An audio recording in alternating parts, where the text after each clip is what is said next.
Sandrine Rousseau, bonjour. Bonjour. Merci d'être avec nous ce matin sur France Info TV. Ça y est, ça avance. Okay. Michel Barnier a proposé une liste de noms pour ses ministres à Emmanuel Macron. C'était hier soir du côté de l'Élysée. Une liste qui aurait été en tout cas validée par Emmanuel Macron. 38 noms proposés. Qu'est-ce que vous vous dites ce matin? Est-ce que vous vous dites, par exemple, je cite Sébastien Chenu du Rassemblement National, vous reprendrez bien un petit peu de ce plat avarié, c'est-à-dire on prend les mêmes et on recommence, ou est-ce que vous dites, ah bah ça y est, on a enfin un gouvernement, on va enfin pouvoir travailler? Je dis c'est l'alliance des perdants qui l'a fait à l'envers, quoi. C'est-à-dire qu'en fait, c'est l'alliance des perdants, là. Ce qui va rentrer au gouvernement, la composition du gouvernement, c'est l'alliance des perdants. C'est tous ceux qui ont perdu l'élection. C'est incroyable en démocratie. C'est grave, en fait. C'est un moment grave. C'est-à-dire qu'on a les personnes les partis politiques qui ont fait les pires scores et qui vont avoir les manettes du pouvoir. C'est contre le peuple, c'est contre la volonté des Français et Françaises, c'est contre leur vote, mais vraiment à l'inverse de leur vote. Et en fait, là, ça pose une question fondamentale qui est à quoi ça sert de voter si derrière, c'est ceux qui perdent qui prennent le pouvoir. Et donc, j'invite vraiment Emmanuel Macron à prendre conscience de la gravité du moment et de la gravité de son attitude. Et oui, évidemment, nous censurerons, puisque j'imagine que c'est la prochaine question. Évidemment, nous censurerons. Alors ça, vous êtes exprimé, en effet, l'ensemble du nouveau Front populaire souhaite censurer ce futur gouvernement. Je voudrais qu'on parle aussi de la répartition politique, oui. Notamment des 16 ministres de plein exercice. Selon les informations de France Télévisions, il y aurait 7 ministres macronistes, 2 Modem, 1 Horizon et 3 LR, et peut-être un petit divers gauche qui se serait perdu au milieu de tout ça. La gauche donc ne serait, j'emploie aussi le conditionnel, pas du tout représentée. Est-ce que ça vous choque? Qu'est-ce que vous pensez de cette répartition? Mais c'est un gouvernement de droite pour poursuivre la politique d'Emmanuel Macron. Encore une fois, cette politique a été rejetée massivement par les Français et Françaises. Et là, la question, c'est comment peut-on faire pour faire entendre raison aujourd'hui au président de la République? Comment peut-on faire pour lui faire entendre raison? Alors justement, quels sont vos leviers? Eh ben, c'est la motion de censure, c'est la destitution possible. Alors, évidemment, la motion de censure pour laquelle vous n'êtes pas majoritaire. Le RN ne devrait pas vous suivre, en tout cas dans l'immédiat. Alors ça montre quand même autre chose. C'est quand même une alliance tacite, une forme de soutien sans participation du Rassemblement national à ce gouvernement. Et je voudrais aussi qu'on l'entende parce que on est loin de l'opposition revendiquée par le Rassemblement national. S'ils ne votent pas la motion de censure, et il y a toutes les chances qu'ils ne votent pas la motion de censure, alors ils sont dans un soutien sans participation. Et là, c'est quelque chose de nouveau ce qui s'est passé, qui est en train de se passer en France, à l'image de ce qui s'est passé par exemple en Suède et que nous avions dénoncé avec force mot à l'époque. C'est une alliance des droites et de l'extrême droite. Une alliance tacite des droites et de l'extrême droite pour continuer à pouvoir gouverner et à imposer le libéralisme économique qui par ailleurs nous met en grand danger socialement et écologiquement. Donc en fait là, si le Rassemblement national essaye d'être l'opposition et de faire croire qu'il est l'opposition à Emmanuel Macron, comprenez bien qu'aujourd'hui il en est le premier complice. Donc si je comprends bien ce matin, sur France Info TV, vous appelez le Rassemblement national à se joindre à vous pour cette motion de censure finalement?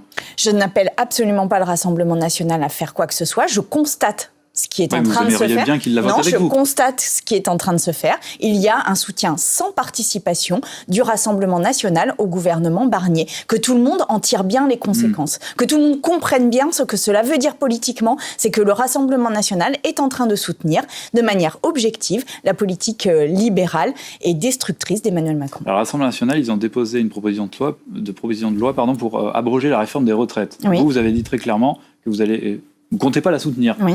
Pourquoi? Est-ce que là, c'est ce que vous reprochez au Rassemblement national? Est-ce que le Rassemblement national ne peut pas vous le reprocher dans l'autre sens? Mais le Rassemblement national fait cette proposition de loi des retraites par pure tactique politique, pour mettre en difficulté le nouveau Front populaire, pour lui demander si nous allons voter sa proposition de loi.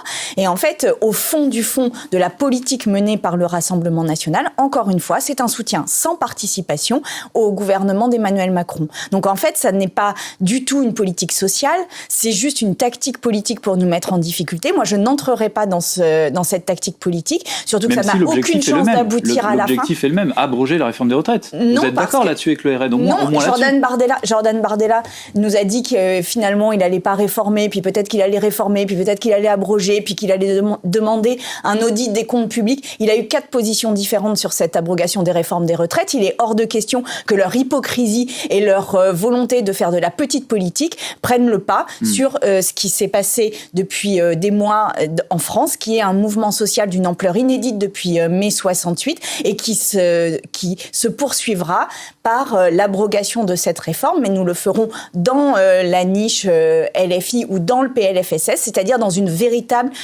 dynamique et structure politique cohérente. Voilà, nous sommes dans l'opposition, nous le ferons, nous abrogerons et nous mettrons toute notre énergie pour abroger cette réforme des retraites, mais dans le cadre d'une cohérence politique d'opposition. Est-ce que la gauche, quand même, s'est pas tiré une balle dans le pied en ne voulant pas soutenir la candidature de Bernard Cazeneuve? Est-ce que vous n'êtes pas passé à côté de l'histoire, finalement? Mais c'est incroyable de dire ça, alors que l'esprit de la démocratie, c'est que quand il y a un groupe qui est arrivé en tête, on nomme quelqu'un issu de ce groupe.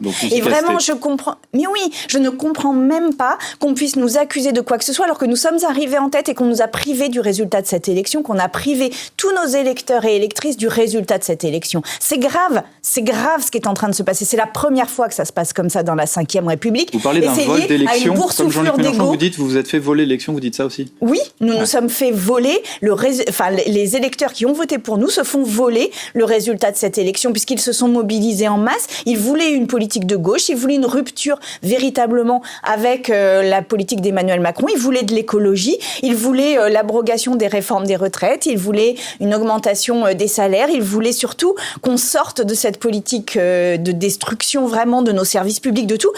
Et en fait, là, aujourd'hui, ça va être une accélération. Donc, c'est véritablement une trahison du vote des Français. Vraiment. Vos mots sont forts, vous parlez de trahison, et vous parliez de levier pour essayer de contrer ce nouveau gouvernement, vous parliez de la motion de censure. Est-ce que il n'y a pas aussi le levier des manifestations, c'est-à-dire de descendre dans la rue? Il y a des manifestations demain qui sont prévues, je cite, pour destituer, enfin en tout cas au nom de la destitution du chef de l'État. Est-ce que vous soutenez ces mobilisations? Est-ce que vous allez vous-même manifester demain? Mais je pense qu'il y a plein de manières de se mobiliser. Aller dans la rue fait partie des mobilisations évidemment possibles. Il va y avoir aussi une très grosse manifestation organisée notamment par les syndicats le premier week-end d'octobre. Et en fait, j'appelle vraiment tous les Français à se mobiliser dans le cadre de ces appels. Mais je comprends aussi, et je le pose avec gravité, je comprends aussi qu'il y ait une forme de lassitude, voire de sentiment d'oppression dans la situation, puisque nous sommes allés manifester, nous avons passé des week-ends et des week-ends à dire notre mécontentement sur la politique qui était menée, et puis finalement, pour obtenir Michel Barnier et un gouvernement de droite, à l'inverse des valeurs qui ont été exprimées dans les urnes. Donc voilà, Vous voulez dire que les gens sont dépités et du coup, ils vont même plus manifester? Je pense qu'il y a une forme de dépit, je pense qu'il y a une forme de colère sourde, invisible. Je pense aussi qu'il y a une défiance vis-à-vis de la politique qui est en train de monter, et ça ne peut que se traduire de manière inattendue. Voilà. Je ne sais pas comment ça va se traduire exactement, mais je pense que la colère est en train de monter d'une manière qu'on n'imagine pas. Alors Sandrine Rousseau, je voudrais qu'on parle de votre livre qui vient de sortir aux éditions du Seuil, livre intitulé « Ce qui nous porte ». J'ai retenu plusieurs passages très forts dans votre ouvrage. Bien sûr, celui que tout le monde parle aujourd'hui lorsque vous révélez avoir eu des crises suicidaires, et notamment la dernière lors du soir des résultats des dernières législatives. Mais je voudrais aussi qu'on s'arrête sur cette phrase. Elle va s'afficher pour nos téléspectateurs à l'écran. Vous dites, et c'est au début de votre livre d'ailleurs, on va dire que vous montrez la couleur tout de suite, ce livre entend tenter de donner les clés pour comprendre pourquoi il faut être radical, pourquoi il est urgent de revenir à la racine et non de s'accommoder d'aménagements superficiels.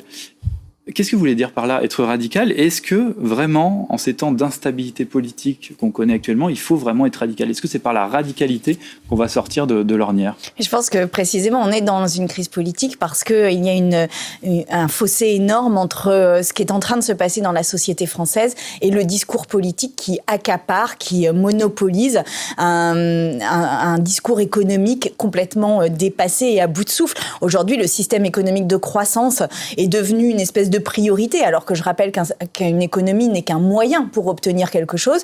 Là, c'est devenu une finalité. Alors, il faut faire la croissance, il faut faire la productivité, on ne sait pas trop pourquoi, mais on le fait. Et aujourd'hui, la société française est en train de se détacher. Mais pas force. Il y a des grands mouvements sociaux dont on a parlé, mais il y a aussi tout un tas de changements de valeurs et d'habitudes qui sont en train de remettre en cause très profondément les fondements de ce système de croissance. Les Français sont en train de contester par leur mode de vie, parce qu'ils remettent en cause le travail et la manière dont on travaille, parce qu'ils remettent en cause notre rapport aux animaux, parce qu'ils remettent en cause les rapports de domination, parce qu'ils remettent en cause le rapport à la planète. Et en fait, ça, les enquêtes sociologiques montrent que la société française est en train d'évoluer de manière majeure et que nous, les politiques, sommes très en retard par rapport à ça. Nous avons la possibilité d'agir, nous sommes prêts à le faire, nous sommes même déjà en train de le faire. Merci beaucoup Sandrine Rousseau, merci d'avoir été avec nous ce matin.